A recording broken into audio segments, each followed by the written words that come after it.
Thank you, everybody, for the opportunity to share one of the most difficult issues in Utah, and that is the relationship between Latinos, LDS, or Latino Mormons, and Latino Catholics. But more scary than dealing with this issue is the fact that they only gave me 20 minutes to do it. So I'm going to see how well we're going to do it. In my way of looking at things, there is something very distinctive that put apart Latinos in Utah with the rest of Latinos in the Southwest, mainly because the state of Utah has been the product of three different historical projects. The first one is with the expedition of the Spaniards who came all the way to the far north, and they brought the religion, and through Dominguez y Escalante opened a new route to California, and also were looking for the expansion of Catholicism. The second important project is the coming of the LDS, the Mormon pioneers, and their intentions to build the Kingdom of Zion. And the third historical project certainly is represented by the Aztecs and the Utes, who believe that this is Aztlán instead of Zion, and Aztlán meaning the sacred land of the Aztec people. So the coming together of these three different projects, for me, informs and nourishes the dynamics between Latino Mormons and Latino Catholics. Another factor that makes Latinos in Utah different from the rest of Latinos in the Southwest and the nation is the fact that Utah is the state with the largest number of people of the same belief in the whole United States. And I will go a little bit more about it. I will talk a little bit more about it. And finally, certainly the two most important factors in Utah are religion and economy. And those two factors are the ones, again, that bring about change and transformation in the state. This is what I understand to be the distinctive factors of Latinos in the state. Let's see how do we do. I will not be able to do it. But when you see, we're going to be struggling with names in the presentation. But on your left side, you have the names of all the places that were given by Dominguez and Escalante when they came to the state of Utah. But since 1847, if you look at the names, the majority of them has the names of saints, sacred place, and virgins all over. When the pioneers came, they changed the names that were given by the Spaniards. So I do this, first of all, to make the point that already in here you have two different projects but coexistent. One that was interrupted in the project by the Mormons who started taking place. Now, my second point, when you look at the number of people of the same religious belief across the United States, we found that LDS people or Mormon represent 60%. That is, the state in the United States with the highest numbers of people of the same religious belief is Utah. Then the second place is Rhode Island, with 51% of all people living in Rhode Island being Catholics. And for me, this was a surprise because I always thought that Pennsylvania has the monopoly on Catholic people, but I was wrong. Then the third state in the United States with the highest concentration of people of the same beliefs is South Carolina, where 43% of the Baptists are living. And the Lutherans, which for me was a surprise, 27% are in South Dakota. As you see, in the nation, we are the state with the highest concentration of people of the same belief.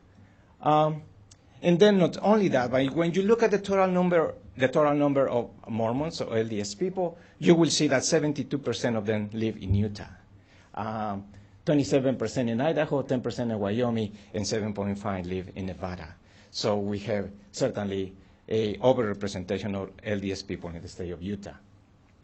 So we also have the issue of the project of Aztlán, which is, again, the sacred land of the Aztec people. I wonder if I can come back and do the whole presentation and put everything on the screen. But Aztlan gave origin to the present Mexicans whose ancestors started the pilgrimage to Tenochtitlan in the Southwest. That is the belief that, again, in the pilgrimage to the creation of Mexico City, the Aztecs start in the Northwest. There is some evidence, anthropological evidence, and it's becoming stronger and stronger, that the Aztecs really started the pilgrimage in this state. And there are important indicators of that. In Thompson, you know which little town I'm talking about, there are some caves with some hieroglyphs that coincide precisely with the figures in the Aztec calendar. And what we, our anthropologists, are saying is that the Aztecs start building the calendar here in the state of Utah and then finishes in Mexico. There is some other evidence that Aztlan was the point where the Aztec star was the coming together of the four rivers, and those four rivers are also in Utah. And we can talk more about this evidence. So there is, again, the belief that the Aztecs start the procession to the creation of Mexico City star here is very fundamental to understand the present situations of Latinos in this state. So Mexican Americans consider Aztlan as the land of the ancestors. And finally, the question that I asked when all these interviews, we have collected about 300 interviews, and the last one we concentrate on issue of race relationship. And we asked, depending on religion of the people, no? Because LDS Latinos believe that it's a Zion, but Catholics, Latinos believe that this is Aztlan. And my question is, can Aztlan and Zion coexist in the same land? So we have 3 different answers, and if there is time, and if they let me, probably I will point out where exactly are we going to.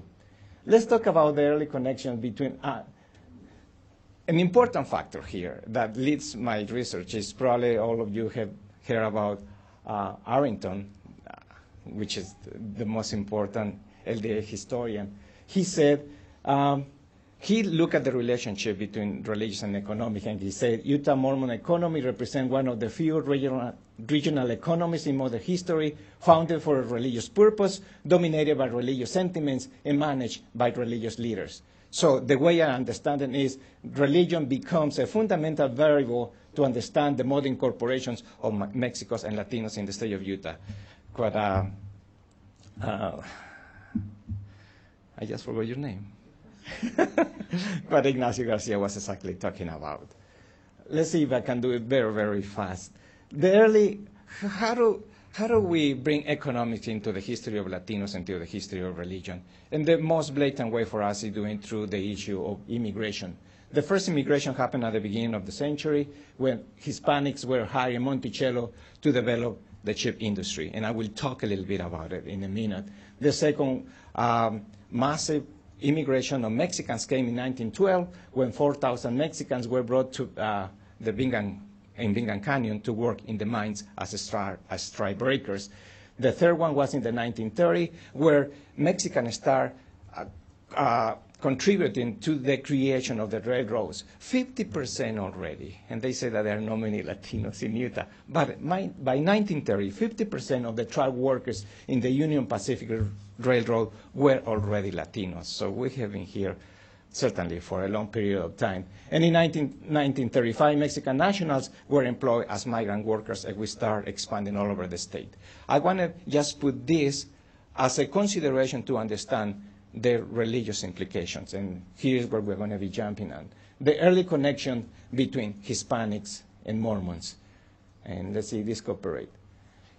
When the Hispanic came to Monticello, all of them were Catholics.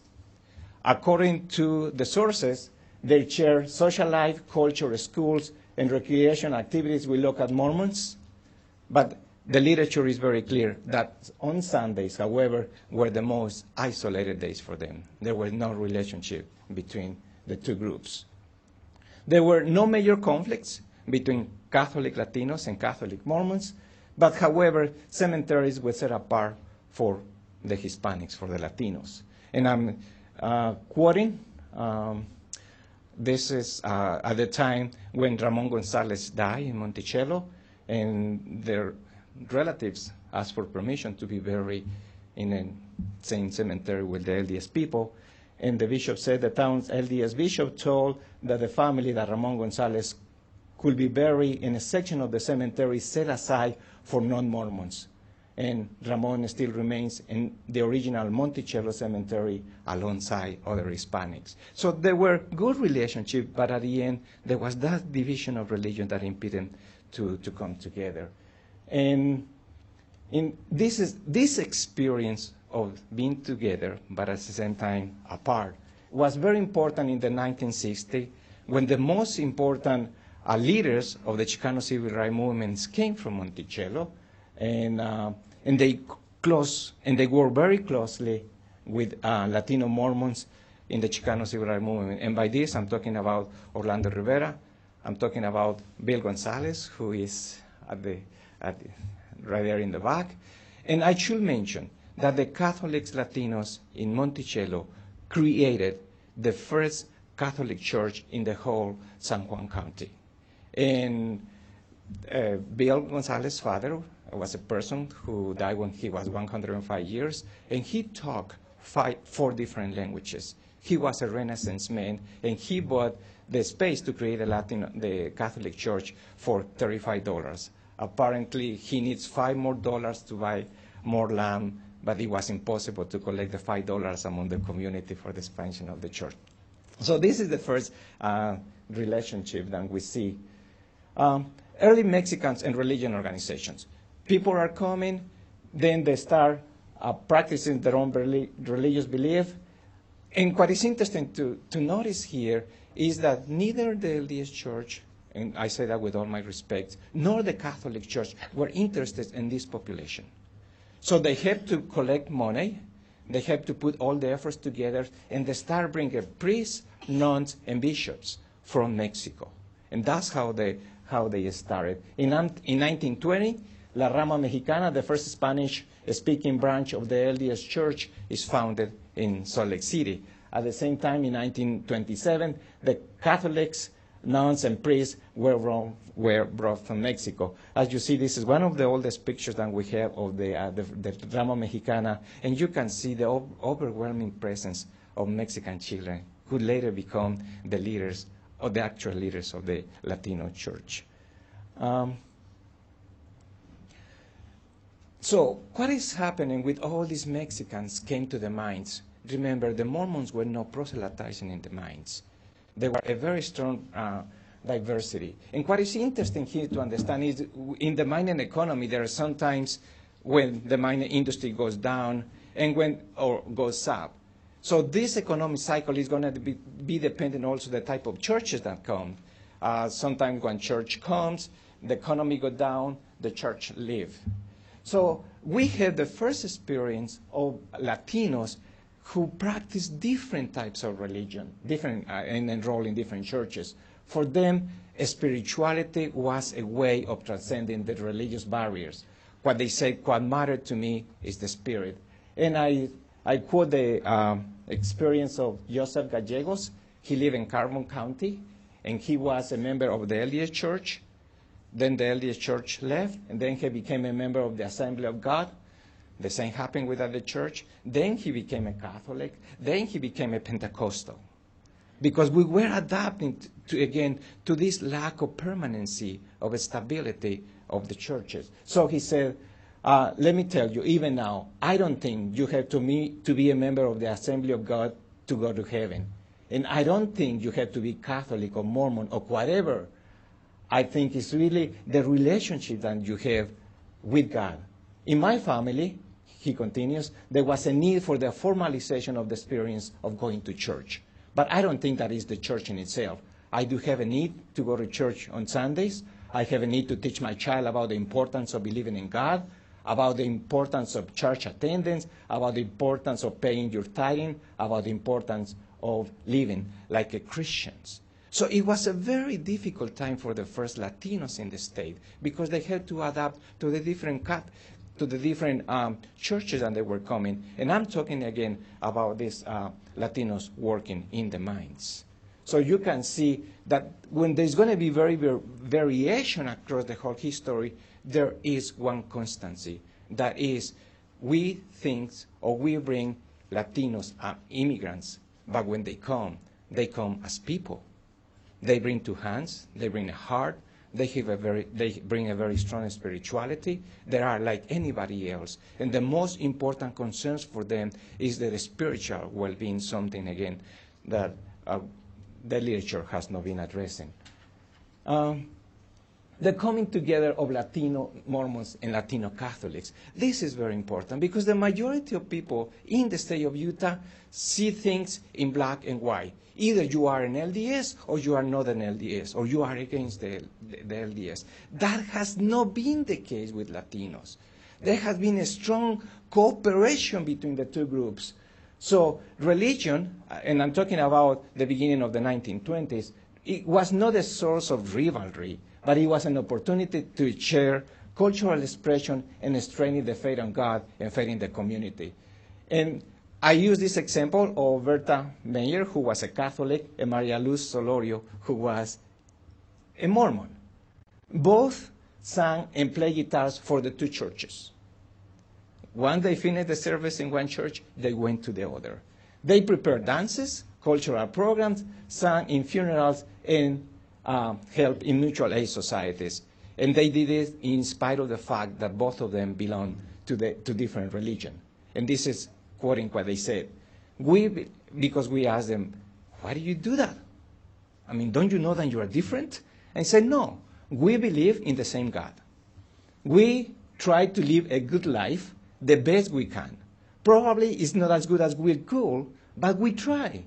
I think that this will be enough towards religion for anybody if they try to be good to people. That is the essence of religion.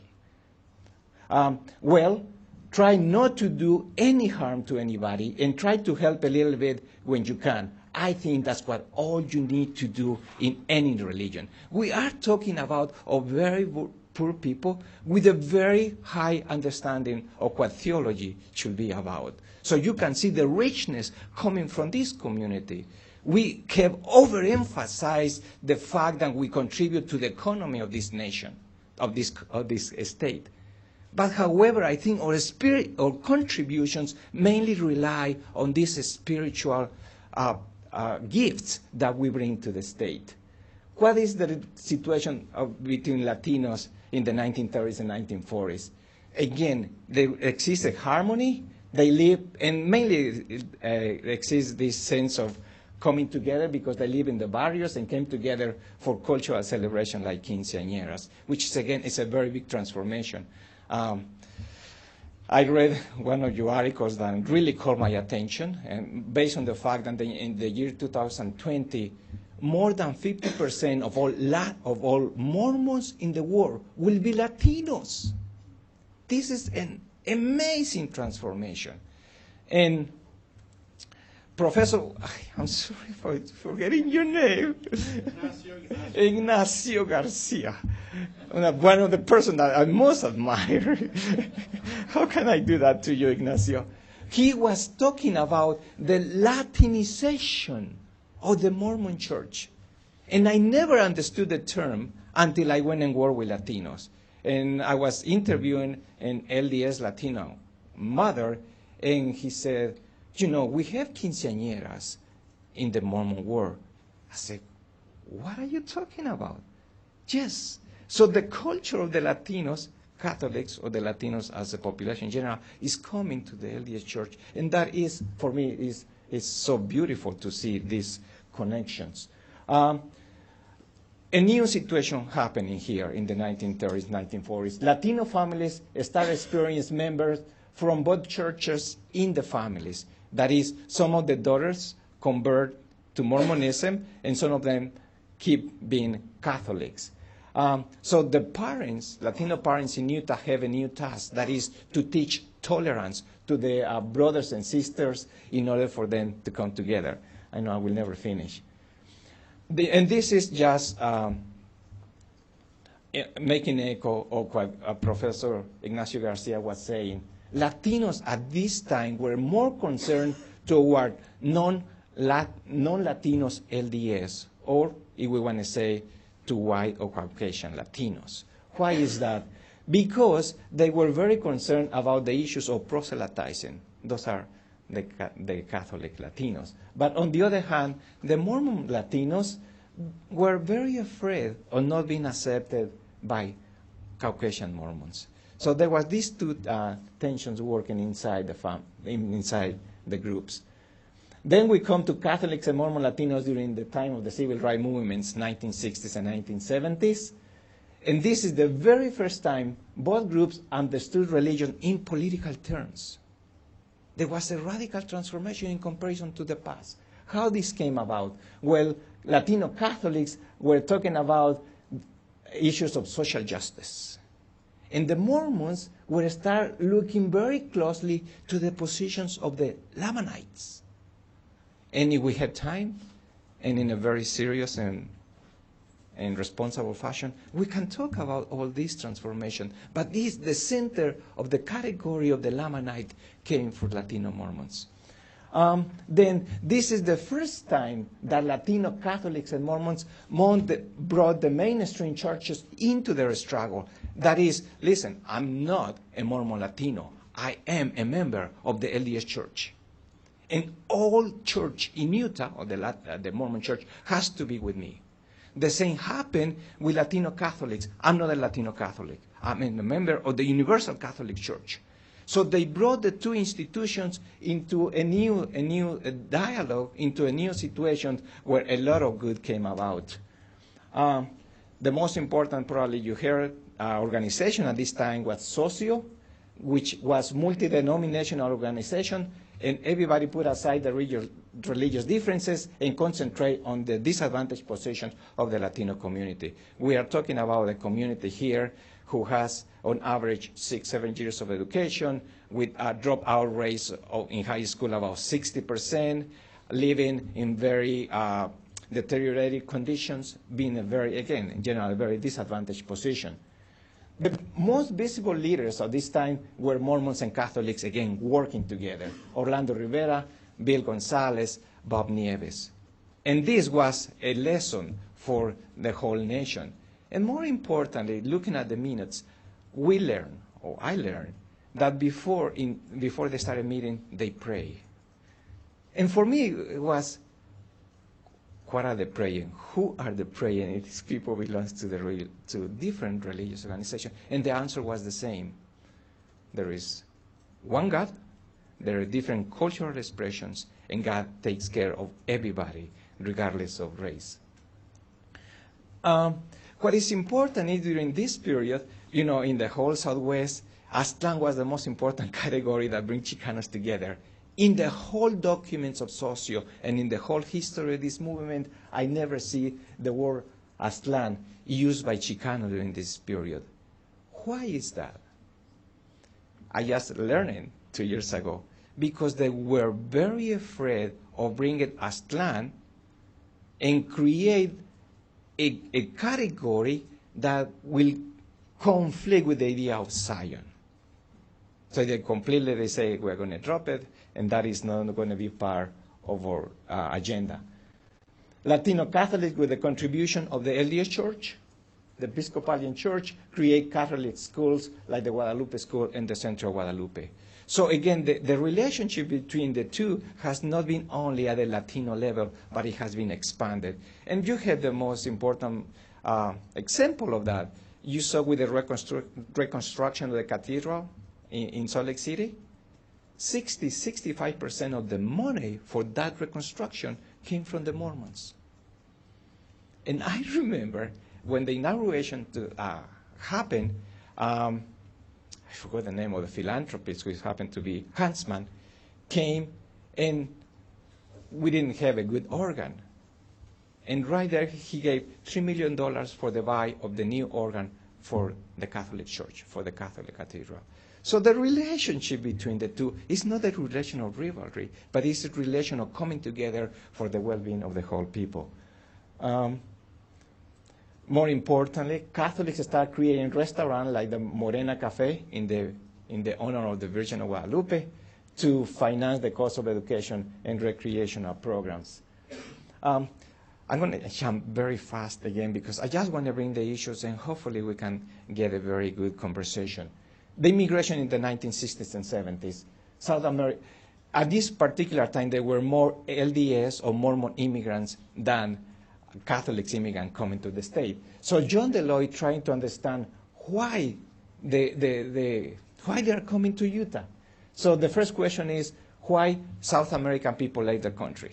Second, to explain what is the relationship between the length of the LDS activities and the numbers of South American immigrants. That is, he was trying to figure out if the longer the presence of the LDS church in one country has it corresponding with a higher number of immigrants, of Latino immigrants coming to Utah. And finally, his intention was to measure the influence of the LDS church and the number of immigrants. And this is fascinating because for the first time we understand that immigrants come to Utah not only for material purposes or for economic reasons.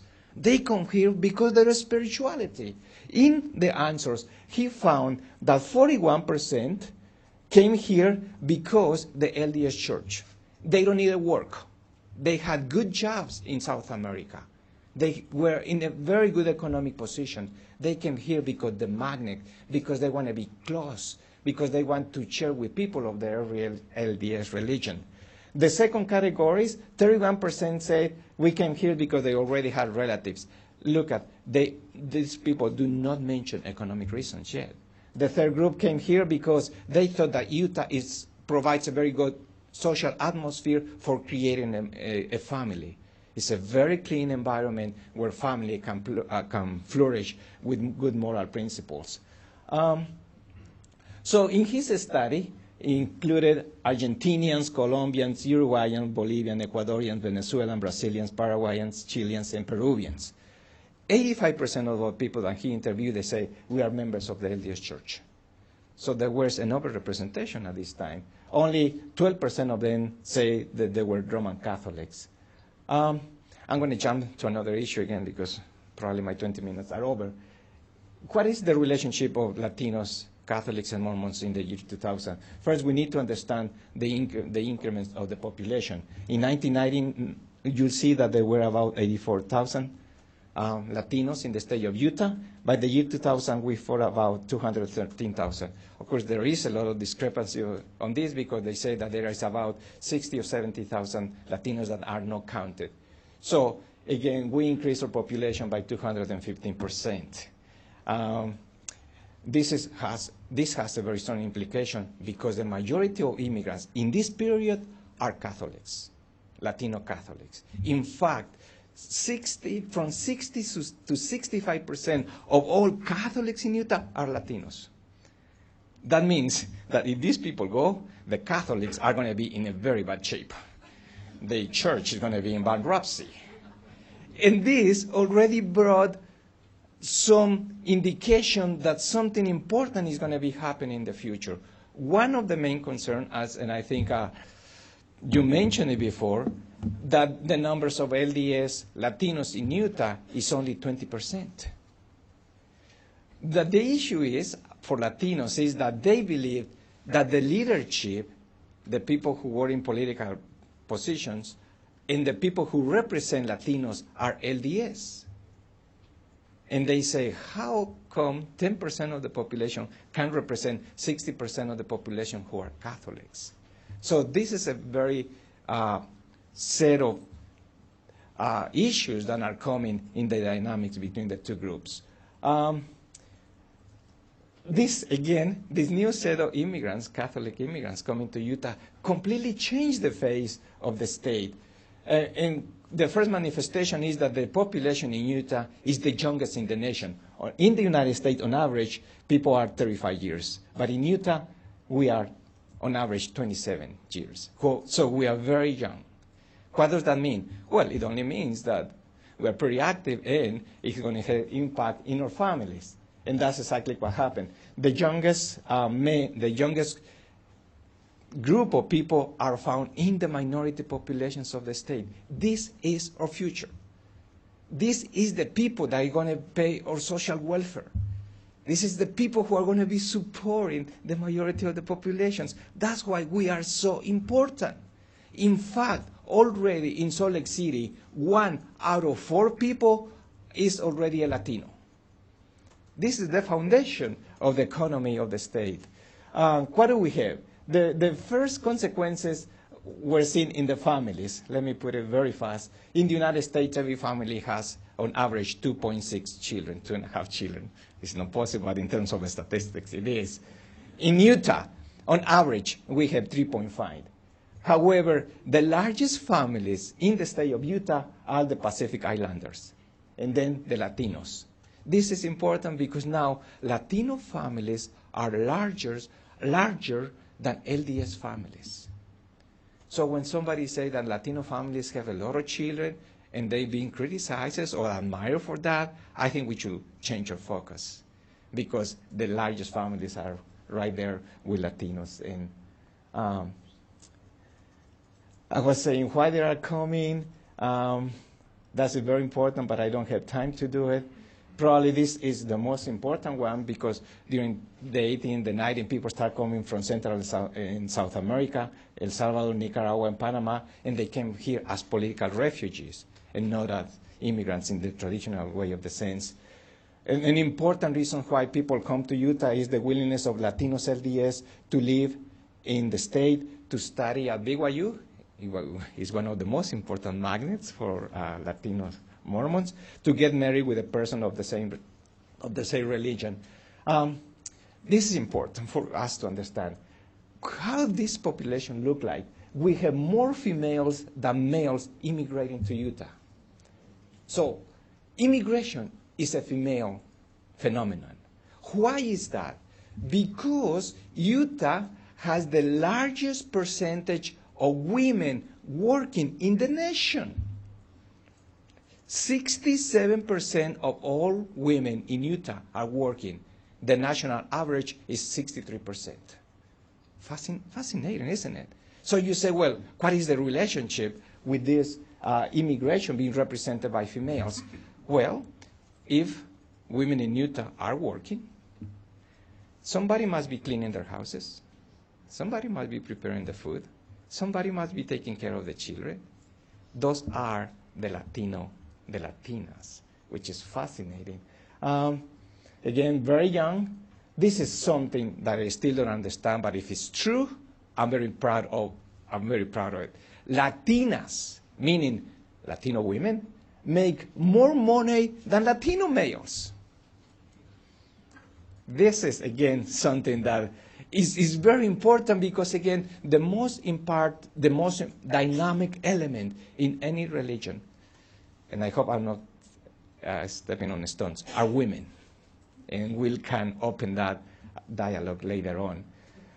And Latinos have a much broader religious affiliation than most Utahns. That is, not only Latinos, Catholics came, but there are at least 12 different churches that were brought to Utah by these Latinos.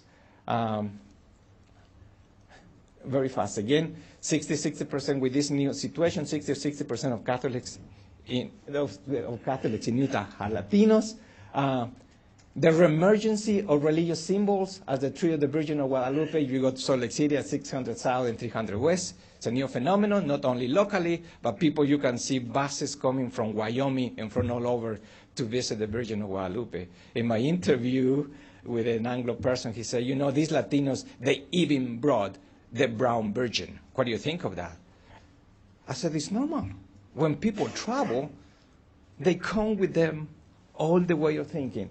And there's a tragedy going on here with this street, remember, because 6 months later, vandalism happened, and we don't know who, but people with chisel removed the whole image of the Virgin. But it's still, again, the place as a symbol is very vibrant, very alive in Salt Lake City. Symbols of the cross in highways in places where accidents happen, and you can see that when you travel in Utah. You see a cross and you say, well, what does that mean? It only means that a Latino died there, or it was an accident or a crash, and it's part of the culture. But you can see, again, these crosses coming through all the state. And just repeating the statistics, in the year 2020, Latinos will represent more than 50% of the membership of the LDS people. So the highest number of Mormons in the world will be Latinos. Is religion still a powerful magnet for people to come to Utah? Sure. I asked one on my 2 minutes. What is the reason you come to Utah? I asked Berta Alcázar, and he said, for religious reason. I was simple. I was single at the time I moved here. I'm an LDS. And in my religion, it is advised that you marry within your religion for many reasons. And I felt very strongly that I should marry an LDS person. But at the time I was 29 years old, there was not eligible men my age that were LDS. And I had a choice of either marrying outside the church or remaining single. And I didn't feel I could be single, so I prayed. And I felt I received the answer of coming to Salt Lake City.